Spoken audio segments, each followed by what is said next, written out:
guys, Mr. G here.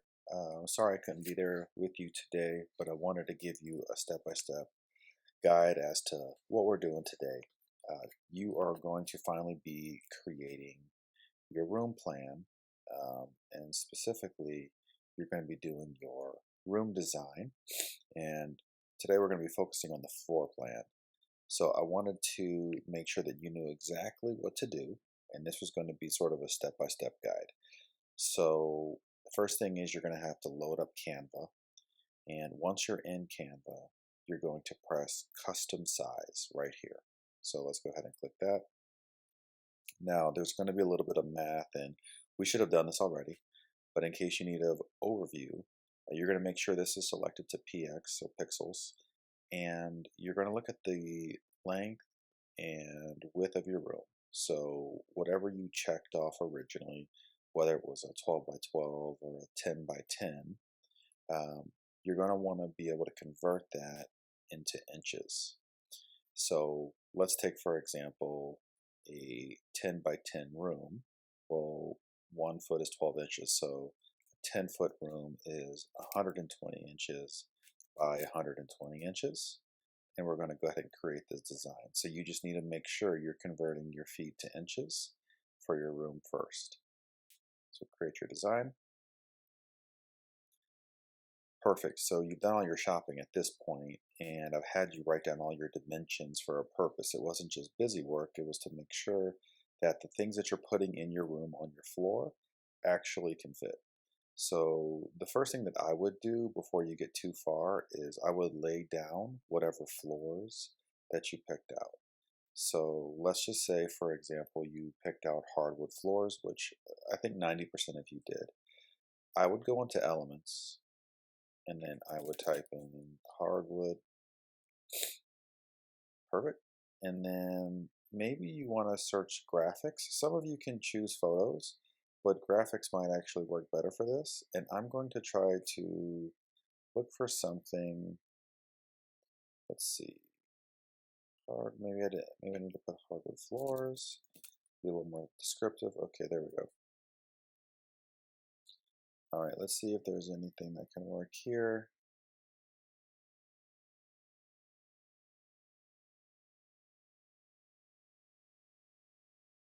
All right, so for my purposes, something like this might work just fine.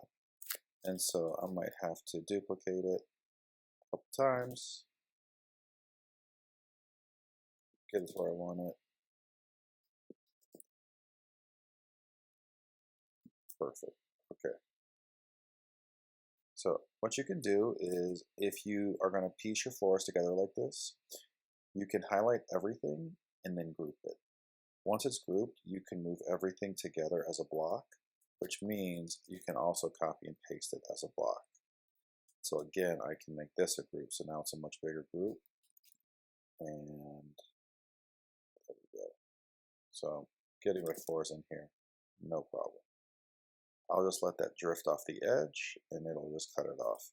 So I will put everything here as a group. Perfect.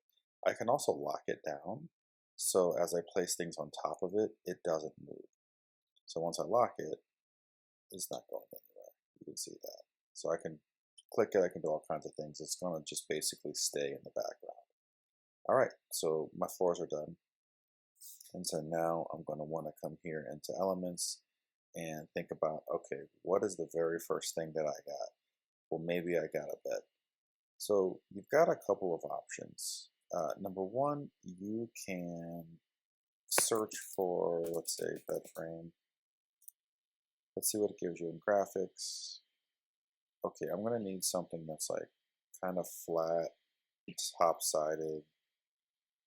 Let's see here. All right, so something like this could work out pretty good. Keep in mind, your floor plan doesn't have to have everything the exact same in terms of like color and what you've picked out. That's going to come when you do the visual representation of your room. But that's not this. This is just the floor plan. This is like what you would give the client to say, hey, here's how everything's going to fit in your room. I've got everything to scale. Does this seem about right? So you can easily like click objects that seem about right. So for this, as you drag it, you notice that it's all automatically going to give you some dimensions. And that's going to work out pretty well. So I just need to know what my dimensions are right now. If this says 39 by 51, I need to look back at my dimensions and make sure that these inches actually match up. Because in this floor plan, that would be 42 inches by 56 inches. Now there's a good chance you're not going to find exactly what you're looking for here to match. So in that case, my best recommendation is going to be just create it through shapes. So go look for a square, have your square here. Okay, let's just say I know my bed's say 72 inches. I can easily drag that. All right, so my bed's 72 inches. Great, perfect. So I can do that, and then I know that I can make this look like a bed. There we go. There's one shape. Perfect. All right, beds always have pillows. In this case, I may actually want a rectangle. Oh, that looks kind of like a pillow. All right, perfect. So I'll take that there. I'll put this here. I can highlight both at the same time and drag them out. Make them a little bit bigger. All right, that works good. So now I've got my pillows here. All right, beds also kind of have like a comforter look. So let's take another shape.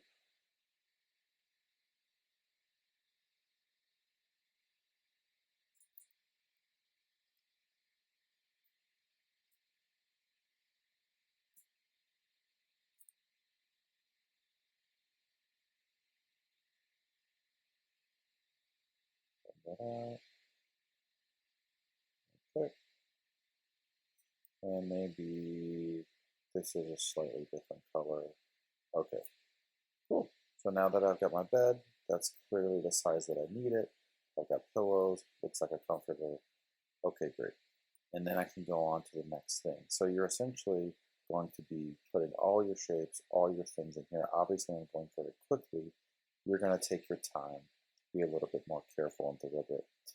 Also, you can search for elements that really bring your design to life, such as like a door or um, where window placements are going to be, all of your furniture placements going to be. Something that I'll show you and how this might look when it's all done is here. So as you can see in this design, I've got my door here, my opening to scale. I've got my rug. I've got my bed here. This is obviously a very big room. I've got my nightstands where my lamp's going to go. This is a graphic representation of a window. Here's also a window. For those of you who are putting closets in your room, you need to show me where your closets are going to be. They should be to dimension. Obviously, I put clothes here. This is my desk. So you notice everything is top down here. From my pillows to my nightstands to my lamps. If I showed a client this, they could get a pretty good understanding of how the colors are going to work, what color floors are going to get, where the windows, where the doors are. They know right now that when they open this door, they're walking into a room with a rug. And the rug's going to be right when they walk in. The desk is going to be on the left side, the door swinging left. So all of this is careful and pretty well thought out. This is what you're going to want to complete today. So feel free to use this video as a resource. So you probably want to stick in elements. You can use some images, but most of them are not going to work well. You're going to want to, for the most part, stick to elements because you can modify sizes, which can be really, really helpful. Hope this video is helpful. If you get stuck at any point, please ask your classmates. I will be back tomorrow, and I'll be happy to help you and guide you through the design process.